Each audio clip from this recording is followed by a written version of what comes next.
Hello NEET aspirants, कैसे हो आप लोग? बढ़िया, ठीक ठाक, अच्छे हो, मस्ती में हो? तो अब तो सब डाउट आप लोग का ख़त्म हो गया कि नीट 2021 होगा, दोबारा होगा या नहीं होगा। ठीक है, ये बार बार हम बता रहे थे कि इस पे आपको अपने आप को इन्वॉल्व नहीं करना है। मतलब आपको अपने तैयारी जो है नीट 2022 के लिए उसमें जुट जाना है और अपना टाइम वेस्ट नहीं करना है। वही चीज़ हुआ कि नीट 2021 पे जो है एक डायरेक्टिव मैसेज सुप्रीम कोर्ट की तरफ से आप लोग के पास आ चुका है कि ऐसा कुछ नहीं होने वाला है। आई होप कि अब आप लोग शांत हो गए होंगे। अब आप का जो ध्यान है नीट 2022 के लिए कंसंट्रेट हो रहा होगा और डेफिनेटली अब आपके पास टाइम है और अब लग जाइए जी जान से, समय मत बर्बाद कीजिए। जैसा कि बार बार बोल रहे हैं कि 2-3 महीना निकल जाएगा आपके हाथ से ना अभी, तो फिर दिक्कत हो जाएगी।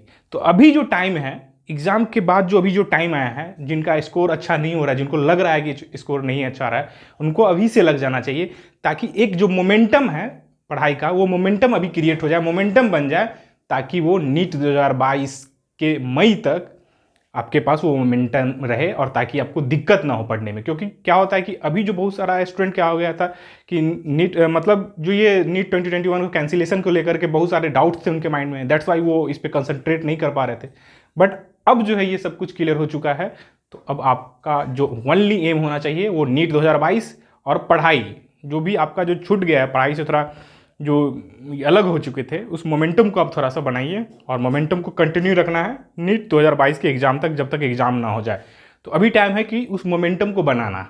ठीक है, एक 1 मंथ में आपको सही से थोड़ा थोड़ा पढ़ के हम लोग उस चीज़ को मैनेज कर सकते हैं, उस चीज़ को क्रिएट कर सकते हैं, उस मोमेंटम को। तो प्लीज़ आप लोग बने रहिएगा। और आज की क्लास में आप लोग के साथ जो है, जैसा कि डेली जो हम वीडियो लेके आते हैं, उसमें कुछ ना कुछ कंसेप्ट्स जो है फिजिक्स से रिलेटेड हम शेयर कर रहे हैं आपके साथ। तो आज भी एक ऐसा कंसेप्ट जो स्टूडेंट पढ़ता है, पता होता है, लेकिन इससे जब क्वेश्चन आता है तो नहीं बन पाता है। बहुत सारे स्टूडेंट्स को पता नहीं होता है कि क्या ये क्वेश्चन भी बन सकता है, यहाँ से ये क्वेश्चन, ये कंसेप्ट भी आ सकता है एग्जाम में।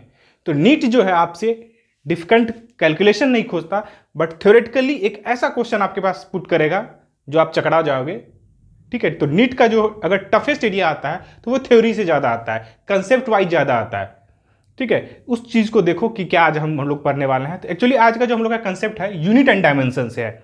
आप लोग सब पढ़े होगे यूनिट एंड डायमेंशन, लेकिन यूनिट एंड डायमेंशन का जो ये कंसेप्ट है और ये एरिया है जहां हम लोग चूक कर जाते हैं, उसको हम लोग नहीं देखते हैं, छोड़ देते हैं। और देखते नहीं कि हम लोग को पता नहीं होता इस चीज़ के बारे में, इतना ज़्यादा अंदर नहीं जाते, लेकिन वहाँ से क्वेश्चन डायरेक्ट ये कर दे, वन लाइनर के रूप में दे दिया जाता था। ठीक है, क्वेश्चन जो क्या है कि डायमेंशनल एनालिसिस, आपको सब पता है, सब कुछ पता होगा यूनिट एंड डायमेंशन का, डायमेंशन कैसे निकालना है, डायमेंशनल फार्मूला कैसे निकालना है, ये सब कुछ पता होगा। लेकिन डायमेंशनल एनालिसिस के बारे में 3 पॉइंट डिस्कस करेंगे जो आपको मजा दे देगा और रियली आपको लगेगा कि हाँ आपको पता है या नहीं पता है। अगर नहीं पता होगा तो प्लीज़ बताइएगा आप लोग कमेंट में, अगर पता भी होगा तो वो फिर भी बताइएगा। देखिए, तो डायमेंशनल फार्मूला का जो हम लोग लिमिटेशन है, लिमिटेशन के बारे में डिस्कस करेंगे। और ये कुछ लिमिटेशंस है जो आपको पता होना चाहिए कि डायमेंशनल फार्मूला से इस एरिया से क्वेश्चन पूछा जा सकता है। देखिए, by dimensional analysis, by dimensional analysis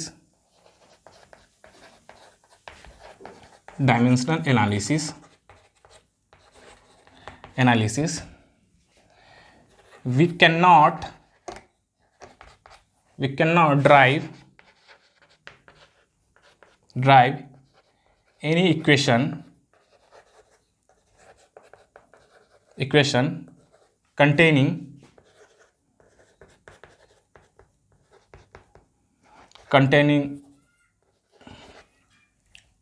trigonometric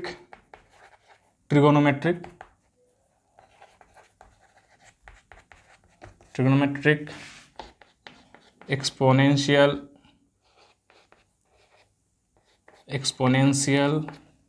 logarithmic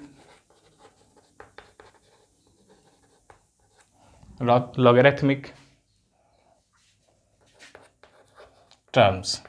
मतलब हम लोग डायमेंशनल फार्मूला को यूज करके, डायमेंशनल एनालिसिस से हम लोग क्या है कि किसी भी इक्वेशन को ड्राइव नहीं कर सकते हैं, खासकर वो इक्वेशन जिसमें ट्रिग्नोमेट्रिक टर्म हो, एक्सपोनेंशियल टर्म हो, लॉगरिथमिक टर्म हो, तो उन सारे इक्वेशन को हम लोग ड्राइव नहीं कर सकते हैं। तो ये एक सबसे बड़ा लिमिटेशन है, आपसे डायरेक्ट ये क्वेश्चन पूछा जा सकता है। ठीक है, दूसरा, तो किसी भी फिजिकल क्वांटिटीज के फॉर्मूला को देख करके, फिजिकल क्वांटिटीज का जो डायमेंशनल फार्मूला है उसको देख करके हम लोग कभी नहीं बता सकते हैं कि ये कौन सा फिजिकल क्वांटिटीज है। लाइक कुछ फिजिकल क्वांटिटीज है बहुत सारा जिसका डायमेंशनल फार्मूला सेम होता है, 2-3 फिजिकल क्वांटिटीज है जिसका डायमेंशनल फार्मूला सेम होता है, तो उसमें से हम लोग आइडेंटिफाई नहीं कर सकते कि ये कौन सा फिजिकल क्वांटिटीज होगा। लाइक देखो,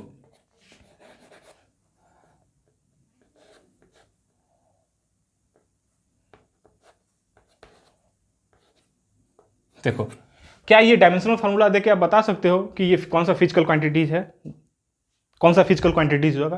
तो we can not identify the uniqueness of physical quantities by visualizing the dimensional formula. तो कौन सा यूनिक फिजिकल क्वांटिटीज होगा तो हम डायमेंशनल फार्मूला को देख के नहीं बता सकते। लाइक देखो, अब जो ये डायमेंशनल फार्मूला है ये किसका है? ये न्यूटन मीटर होगा, न्यूटन मीटर, और जूल के लिए हम लोग ये लिखे हैं, ठीक है। तो देखो, तो इसमें किसका किसका हो सकता है? ये वर्क का हो सकता है, एनर्जी का हो सकता है, एंड टॉर्क का हो सकता है। तो क्या इसमें से हम आइडेंटिफाई कर सकते हैं कि वर्क का होगा, एनर्जी का होगा या टॉर्क का होगा? बिल्कुल नहीं आइडेंटिफाई कर सकते। तो ये एक हमारा थर्ड लिमिटेशन हो गया। जो थर्ड मेन, जो 3 मेन हमारे पास, सेकेंड है सॉरी, जो 3 मेन हमारे पास जो ये है लिमिटेशंस है उसके बारे में डिस्कस कर रहे हैं। तो ये डायरेक्ट हम लोग डायमेंशनल फार्मूला के देख करके हम लोग ये नहीं बता सकते कि कौन सा फिजिकल क्वांटिटीज है यूनिक फिजिकल क्वांटिटीज, कौन सा यूनिक फिजिकल क्वांटिटी। यूनिक इसलिए बोल रहे हैं कि कुछ जो फिजिकल क्वांटिटीज है जिसका डायमेंशनल फार्मूला सेम होता है, ठीक है। लाइक एक और होगा स्पीड और वेलोसिटी, उसका भी दोनों का सेम है डायमेंशनल फार्मूला, तो उसमें भी हम लोग आइडेंटिफाई नहीं कर सकते कौन सा स्पीड होगा। एक चीज और, by seeing a dimensional formula, by visualizing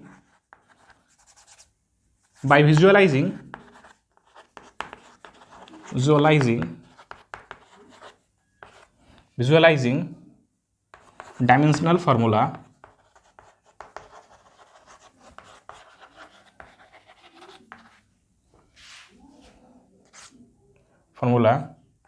we cannot identify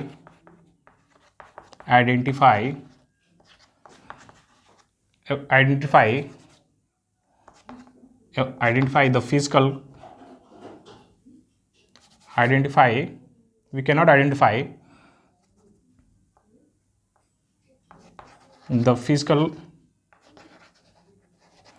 identify the physical quantities is vectors और स्केलर्स, ठीक है। मतलब हम लोग डायमेंशनल फार्मूला को देख करके नहीं बता सकते कि कौन सा फिजिकल क्वांटिटीज वेक्टर है और स्केलर है। लाइक फिर वही स्पीड और टाइम के, स्पीड और वेलोसिटी का, दोनों के लिए जो डायमेंशनल फार्मूला क्या होता है, ये डायमेंशनल फार्मूला क्या होगा? दोनों का ये होगा। तो क्या हम लोग इसको देख करके डायरेक्ट बता सकते हैं कि ये स्पीड का होगा या वेलोसिटी का होगा? स्टिल दोनों का डायमेंशनल फार्मूला सेम है, बट हम लोग नहीं बता सकते। ठीक इसी तरह, क्योंकि डायमेंशनल फार्मूला से हम लोग किसी फिजिकल क्वांटिटीज के वेक्टर और स्केलर होने का जो है हम लोग आइडेंटिफाई नहीं कर सकते। तो ये 3 जो है मेन इसका निचोड़ है डायमेंशनल फार्मूला का जो थ्योरी है उसका। इस चीज़ को आप लोग ध्यान से देखिएगा और इस तीनों को रट लीजिए और समझ गए हैं तो समझ लीजिए और अच्छे से। तो थर्ड वाला फिर बता देते हैं, by visualizing dimensional formula we can not identify the physical quantity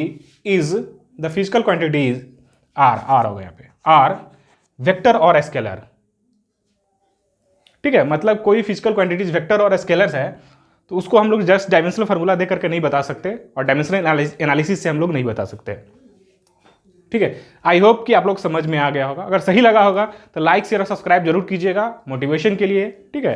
फिर मिलते हैं आप लोग से एक नए कंसेप्ट के साथ, एक नए अपडेट के साथ। तब तक के लिए बाय।